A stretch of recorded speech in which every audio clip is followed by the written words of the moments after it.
예, 돌아왔습니다. 경영통계학 14주차 두 번째 시간입니다. 이번 시간에는 그 분석 결과 및 해석에 있어서 상관 분석과 교차 분석에 대해서 짤막하게 생각을 해보도록 하겠습니다. 둘 다 우리가 전에 했던 것인데요. 근데 이제 뭐 상관 분석, 상관 계수를 어떻게 해석을 하는지, 그다음에 이제 교차 분석을 어떻게 해석하는지, 그 정도 짤막하게 소개하고 두 번째 시간도 뭐 짧게 마치도록 하겠습니다. 어, 다섯 번째 강의안이 있고요. 다섯 번째 강의안 띄워놓고 하도록 하겠습니다. 83쪽에 이제 상관 분석이 나옵니다. 그래서 상관 분석의 목적은 한 변수가 변화함에 따라 다른 변수가 변화하는 정도 그리고 변화하는 방향을 살펴보기 위한 분석 방법입니다. 두 변수 x, y가 있다라고 했을 때 x의 변화에 따라서 y도 변화하는지, 변화하면 어느 정도 변화하는지, 어떤 방향으로 변화하는지 살펴보는 것이 상관 분석의 목적이다라고 생각해 볼 수 있습니다. 자, 이러한 그 변수들 간의 관계를 상관관계라고 얘기를 합니다. 그래서 상관관계는 양의 상관관계 그리고 음의 상관관계 두 가지를 이제 생각을 해볼 수 있는데요. 양의 상관관계 또는 정의 상관관계, 플러스의 상관관계라고 하는 것은 x가 증가하면 y도 증가하고 x가 감소하면 y도 감소하는, 즉 두 변수가 같은 방향으로 움직이는 관계를 의미합니다.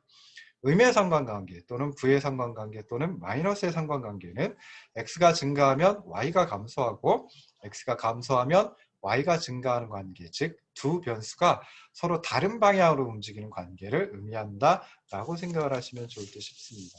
상관관계 유형으로는 뭐 크게 한 세 가지가 있습니다. 단순 상관관계, 구분 또는 편 상관관계, 다중 상관관계 이 세 가지가 있는데요. 우리가 주로 살펴보는 것은 이제 편상관관계를 많이 살펴봅니다. 먼저 단순 상관관계라고 하는 것은 단순하게 두 변수 간의 상관관계를 구하는 방법을 의미하고요. 편상관관계는 셋 이상의 변수가 있을 때 다른 변수를 통제한 상태에서, 즉 다시 말해 다른 변수는 고정되어 있다라고 하는 상태에서 두 변수만의 상관관계를 구하는 방법입니다.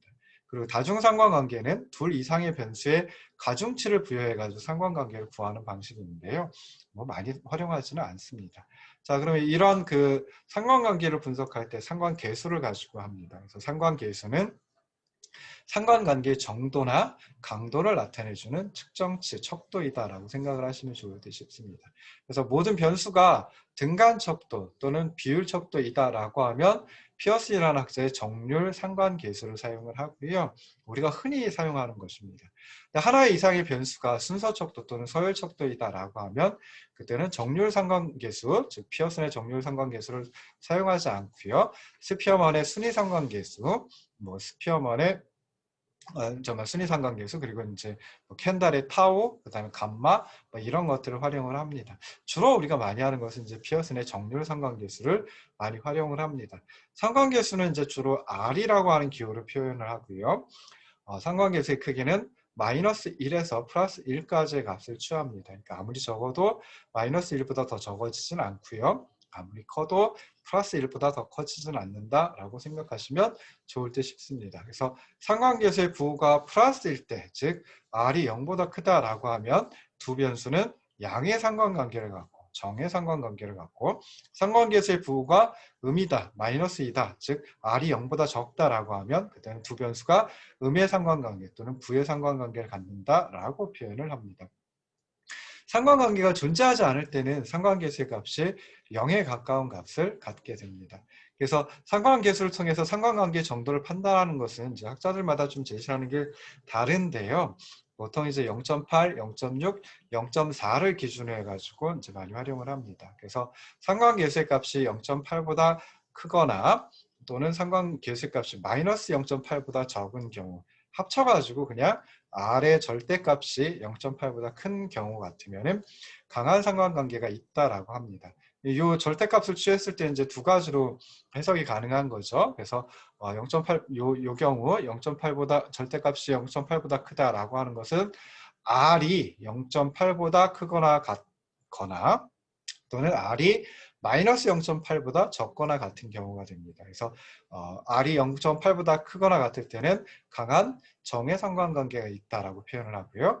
R이 마이너스 0.8보다 적거나 같다라고 하면 강한 음의 상관관계, 강한 부의 상관관계가 있다. 이렇게 이제 표현을 합니다.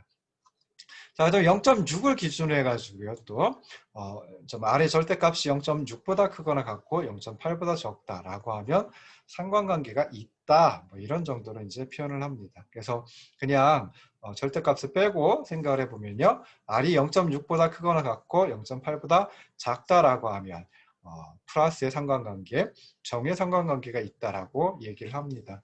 이제 마이너스의 값을 가질 때, 즉 R이 마이너스 0.6보다 작거나 같고 마이너스 0.8보다 크다라고 하면 그때는 음의 상관관계, 부의 상관관계가 있다. 뭐 이런 정도로 이제 표현을 합니다. 자, 또 0.4를 기준으로 해가지고 아래 절대값이 0.4보다 크거나 같고 0.6보다 적을 때 그때는 약한 상관관계가 있다. 뭐 이런 식으로 이제 표현을 합니다. 그래서 이것도 절대값을 빼고 생각을 해볼 수 있겠죠. R이 0.4보다 크거나 같고 0.6보다 적을 때 그때는 약한 정의 상관관계가 있다라고 표현을 하면 되겠죠. 그리고 이제 반대로 R이 마이너스 0.6보다 크고 그 다음에 마이너스 0.4보다 적거나 같은 경우에는 약한 마이너스의 상관관계, 약한 음의 상관관계가 있다. 뭐 이렇게 이제 얘기를 합니다. 자, 그리고 R의 절대값이 0.4보다 적다라고 하면, 즉 다시 말해서 R이 마이너스 0.4보다 크고 플러스 0.4보다 적은 경우 이때는 이제 상관관계가 거의 없다. 뭐 이런 식으로 이제 표현을 합니다. 근데 이렇게 이제 0.4, 0.6, 0.8을 기준으로 해가지고 하는 것은 절대적인 기준은 아닙니다. 그래서 학자에 따라서 다음과 같이 0.9, 0.7, 0.4, 0.2 이렇게 기준으로 해가지고 하는 경우도 있습니다. 그래서 아래 절대값이 0.9보다 크거나 같을 때 이때는 매우 높은 상관관계가 있다. 뭐 이것도 이제 절대값이니까 절대값 빼고 또 얘기를 해볼 수 있겠죠. 그래서 R이 0.9보다 크거나 같을 때는 매우 높은 정의 상관관계를 가지고 있다라고 표현을 하고요. R이 마이너스 0.9보다 적거나 같을 때는 그때는 매우 높은 음의 상관관계를 가지고 있다. 뭐 이렇게 이제 얘기를 합니다. 또 0.7을 기준해서도 아래 절대값이 0.7보다 크거나 같고 0.9보다 적을 때 이때는 이제 높은 상관관계가 있다라고 얘기를 합니다. 이것도 이제 절대값을 빼고 또 생각을 해볼 수 있죠. 그래서 R이 0.7보다 크거나 같고 0.9보다 적을 때 이때는 높은 정의 상관관계를 가지고 있다. 그리고 R이 마이너스 0.9보다 크고 마이너스 0.7보다 적거나 같을 때는 높은 음의 상관관계를 가지고 있다라고 이제 표현을 하면 됩니다.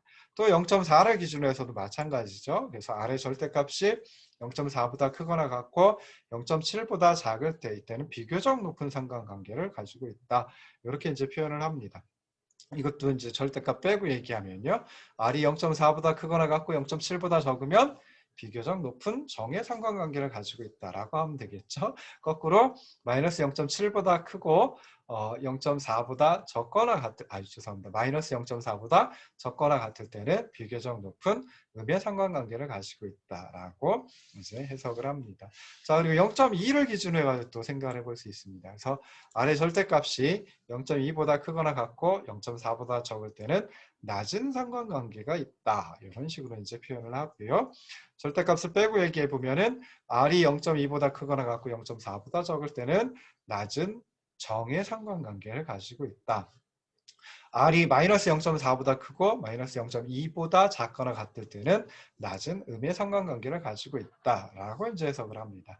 그리고 R의 절대값이 0.2보다 적을 때, 즉 R이 마이너스 0.2보다 크고 플러스 0.2보다 작을 때 이때는 거의 무시할 만한 상관관계를 가지고 있다. 또는 뭐 거의 상관관계 없다. 이렇게 이제 해석을 하시면 좋을 듯 싶습니다.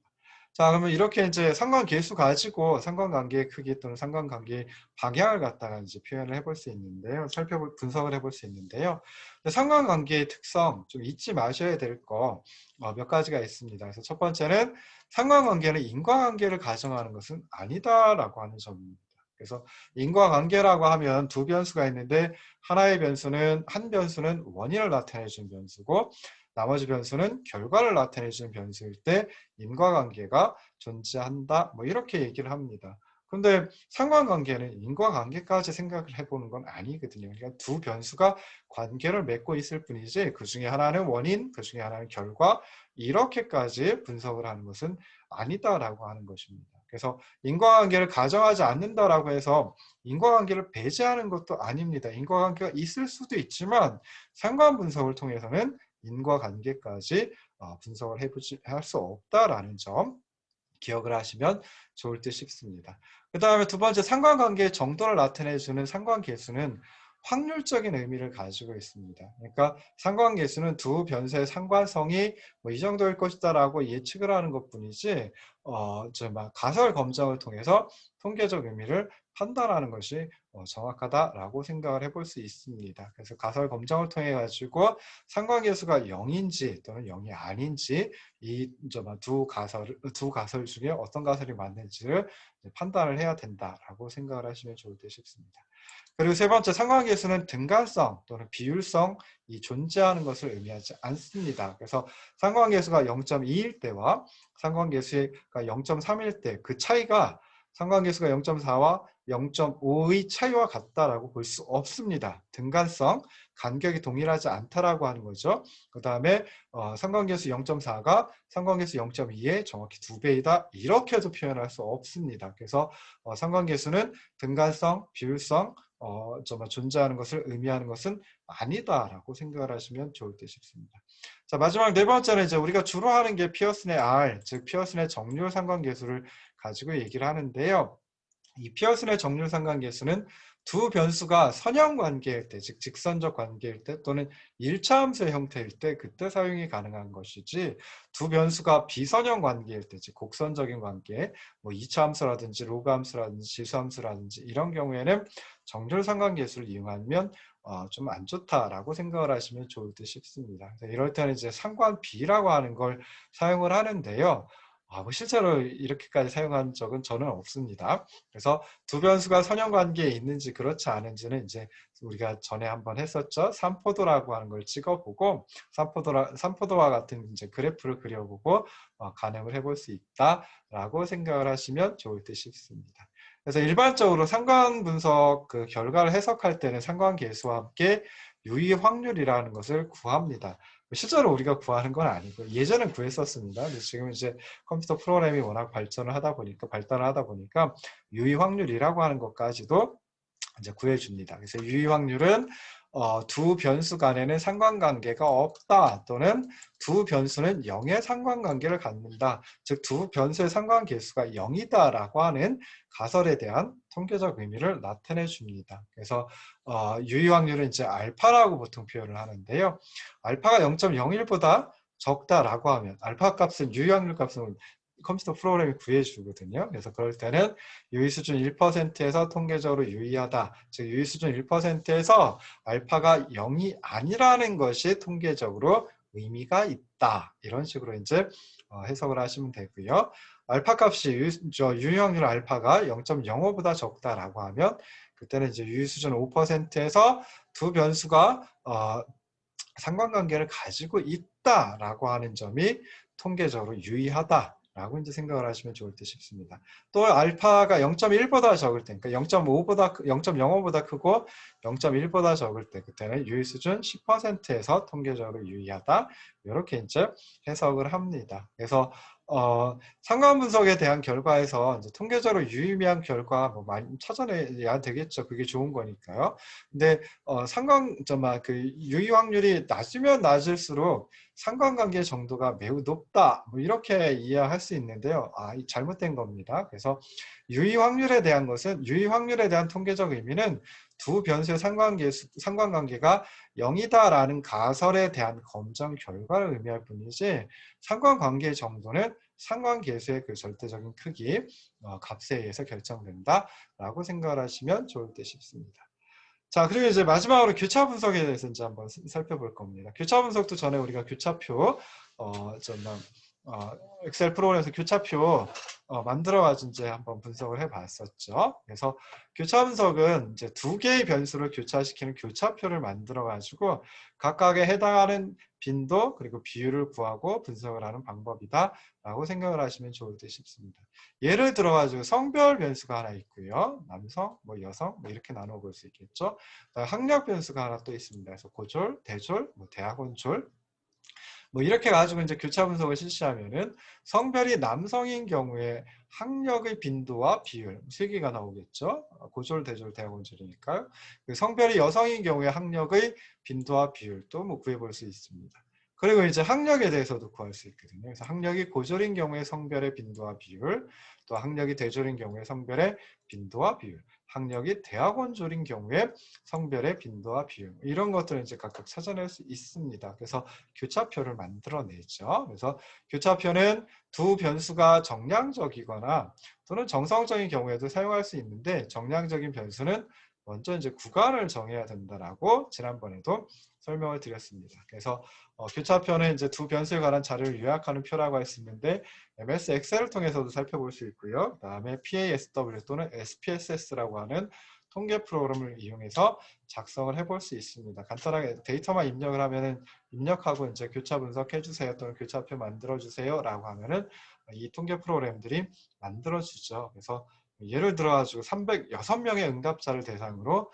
소득 수준하고 주택 점유 형태를 설문을 했습니다. 그래서 교차표를 작성해 봤더니 다음과 같은 표가 나오더라. 그래서 첫 번째 있는 요게 이제 소득 수준을 의미하는 거겠죠. 3천만 원 이하, 3천만 원 초과 6천만 원 이하, 6천만 원 초과 9천만 원 이하, 이하, 그다음에 9천만 원 초과 1억 2천만 원 이하, 1억 2천만 원 초과, 뭐 이렇게 해가지고 그 소득 수준을 5개의 구간으로 나눠봤고요.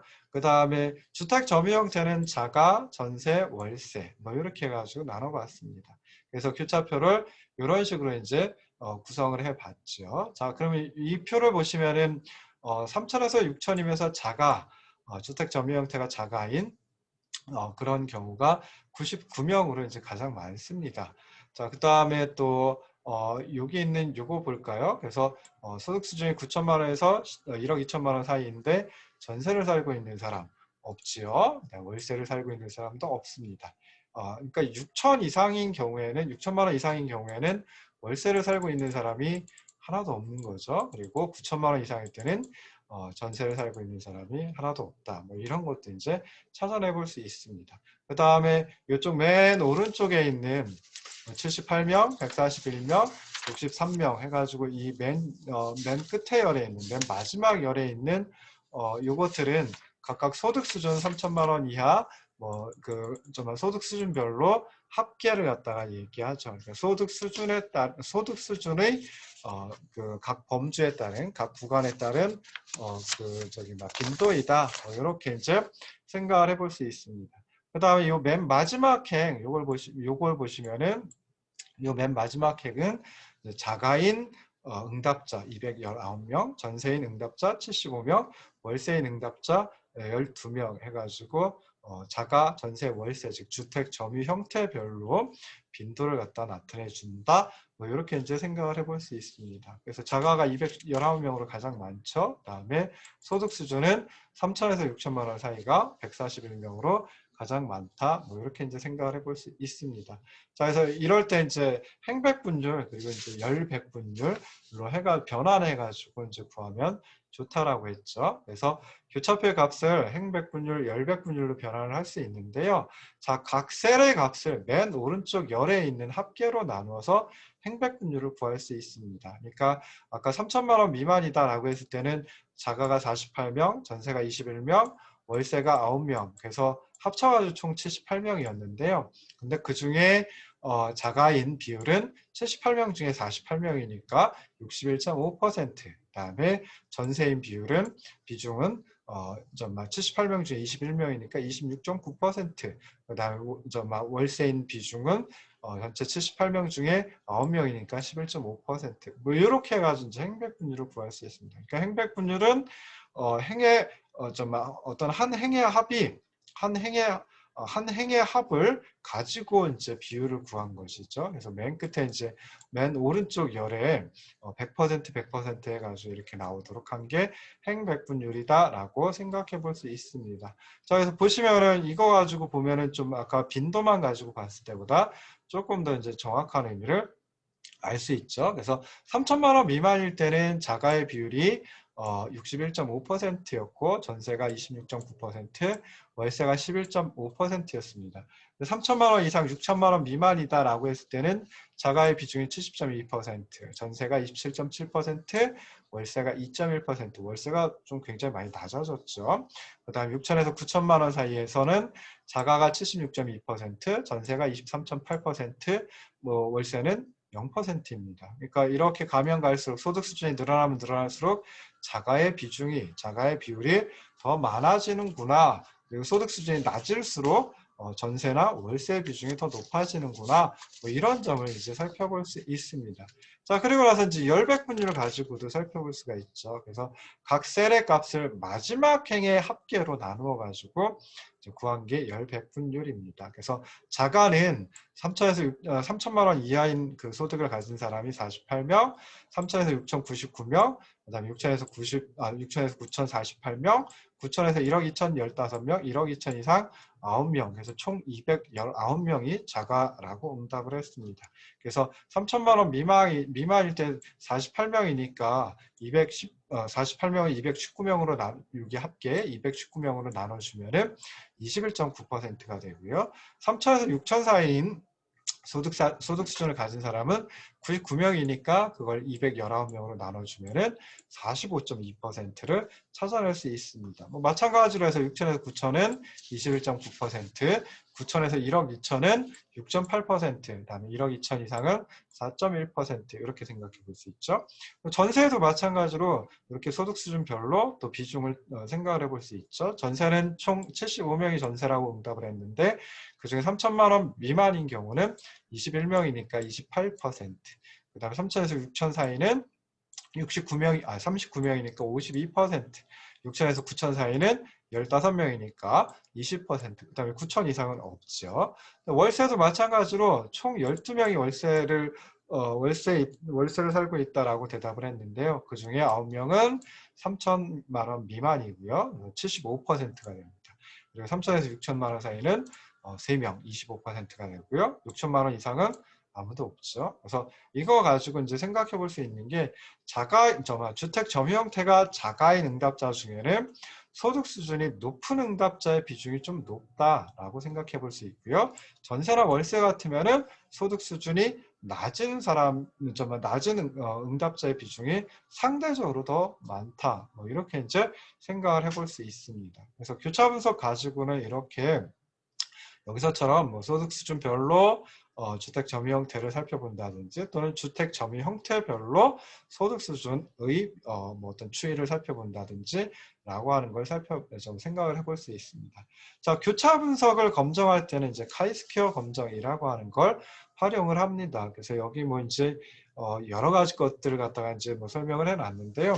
그냥 생각하실 때 카이스퀘어 검정은 무엇을 하느냐라고 했을 때 소득 수준별로 주택 점유 형태의 차이가 있는지 여부를 따져본다든지 또는 주택 점유 형태별로 소득 수준의 차이가 있는지를 따져볼 때 이 카이스퀘어 검정을 많이 활용을 합니다. 그래서 소득 수준별로 주택 점유 형태의 차이가 없다라고 하는 가설을 이제 검증을 하는 겁니다. 그래서 실제로 이제 소득 수준별로 주택 점유 형태의 차이가 없다라고 하면 이거 우리가 주장하려고 하는 건 아니겠죠. 대부분은 소득 수준별로 주택 점유 형태의 차이가 있다라고 하는 거거든요. 그래서 그걸 갖다가 검증을 해내는 것이 카이스퀘어 검정입니다. 그래서 카이스퀘어 검정도 결국 보면은 이제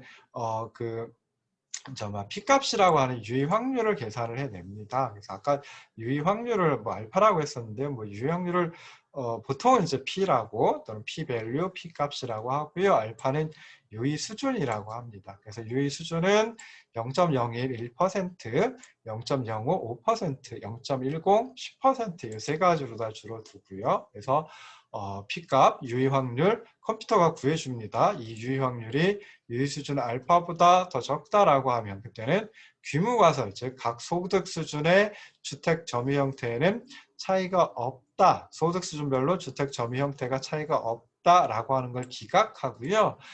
그러면 이제 각 소득 수준별로 주택 점유 형태 차이가 있다라고 생각을 해볼 수 있는 거죠. 그렇게 말을 할 수 있는 거죠. 다음 P값이 유의 수준 아까 0.1, 0.01, 0.05, 0.1이라고 했던 그 유의 수준보다 더 크다라고 하면 그 중에 가장 큰 게 0.1이니까요. 10%니까 그것보다 더 크다라고 하면 규모가설을 기각할 수 없다. 기각하지 못한다. 즉 소득 수준별로 주택 점유 형태의 차이가 없다라고 하는 규모가설을 기각할 수 없으니까 받아들여야 되는 거죠. 차이가 없다라는 겁니다. 그래서 이런 식으로 해가지고 이제 교차 분석의 결과를 해석을 해볼 수 있습니다. 그래서 교차 분석에서 유효확률 찾아내는 거, 그러니까 카이스퀘어 검정을 하고 유효확률 찾아내는 것은 마이크로소프트 엑셀에는 나오지 않습니다. 그래서 보통 이제 PASW 또는 SPSS라고 하는 프로그램을 가지고 많이 하고요. 그 외에도 다른 그 프로그램들 많이 있습니다. 그래서 그런 통계 프로그램 하나쯤 알고 계시면 그것도 좋을 듯 싶어요. 그래서 적어도 MS 엑셀 정도는 정확히 알고 계시면 좋을 듯 싶고요. 그 외에도 이제 여러 가지 프로그램을 좀 알아두시면 좋을 듯 싶기도 합니다. 자, 제 강의는 이제 여기까지 하고 마치려고 하고 있습니다. 그래서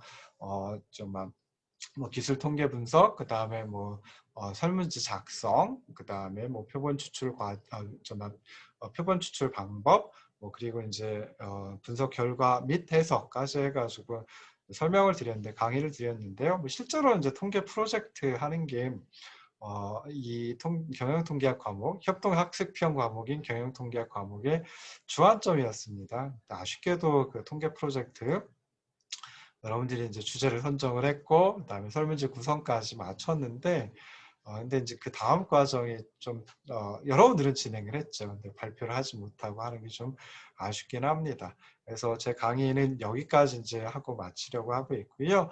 그 다음에 이제 통계학에서도 요즘 이제 빅데이터 통계라고 하는 게 굉장히 많이 각광을 받고 있습니다. 여러분들도 이제 빅데이터 많이 들어보시긴 했겠지만 저도 많이 들어봤지만 사실은 정확히는 뭔지 잘 모르겠더라고요. 그래서 빅데이터가 무엇일까라고 해가지고 이제 조성준 교수님께서 강의를 하신 게 있더라고요. 그래서 그 중에 이제 제 1강만 이 세 번째 강의 자료를 올려놓을 테니까 그것도 한번 보시고요. 좀 시간이 되면은 그 1강뿐만이 아니라 나머지 2강, 3강도 한번 들어보시면은 좋을 듯 싶습니다. 그리고 주제도 주제도 빅데이터로 성공하기 이런 그 주제를 가지고 하시니까요.